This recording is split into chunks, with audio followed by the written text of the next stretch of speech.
As China attempts to advance its territorial claims over Taiwan, it appears to be using religion to vie for political influence. China has long mixed pressure with persuasion. Beijing has been conducting more military drills near Taiwan, while also trying to expand its influence throughout Taiwanese society. DW East Asia correspondent Rick Glauert reports on how spiritual ties across the Strait are becoming part of the political contest. At his influential temple in central Taiwan, Zheng Mingkun prays to the sea goddess Mazu, who has millions of followers in both Taiwan and China across the strait. People on both sides of the strait aren't like relations with other countries. We're more like brothers. We separated because of conflict. With Mazu's blessing, I believe the two sides can move toward peace. Zheng is an important figure among Mazu worshippers. He often visits China and has met with Communist Party officials there.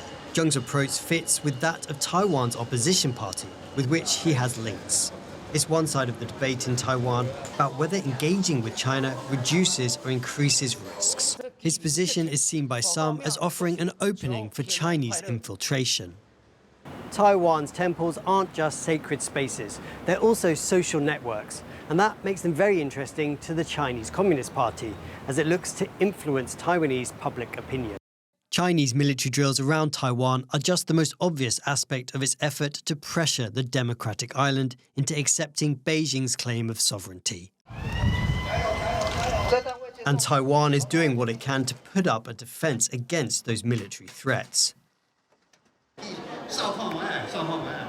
Now, they're also taking their response to temples, like this one in southern Taiwan, to promote civil defense and counter disinformation.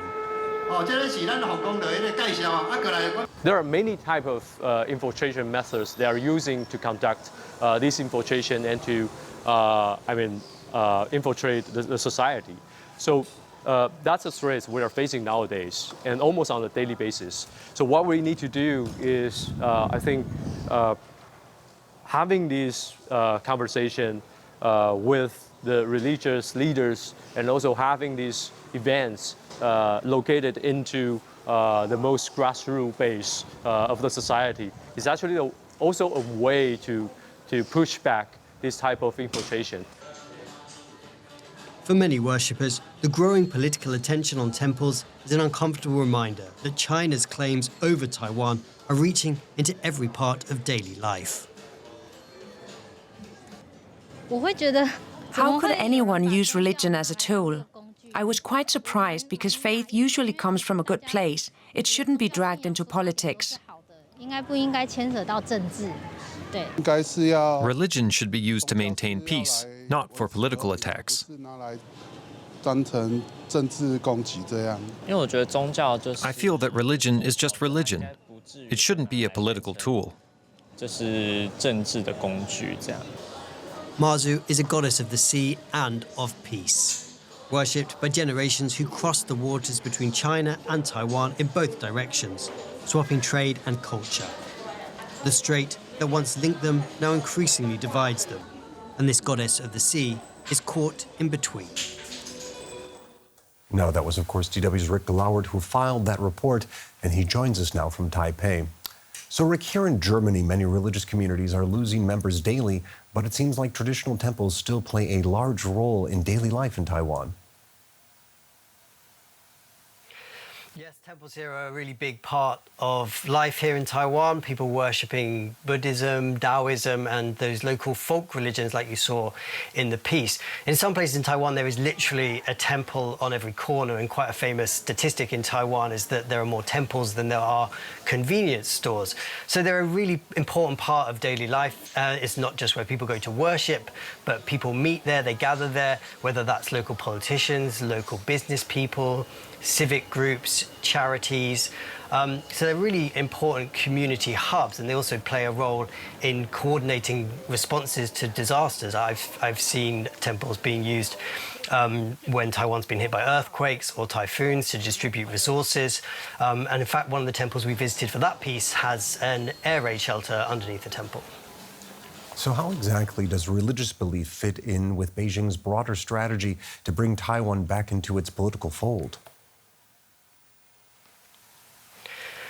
Well, China has a whole toolbox to pressure Taiwan. I mean, there's intimidation and there's also infiltration. In terms of intimidation, that's where we see economic pressure put on Taiwan, banning imports or sanctions.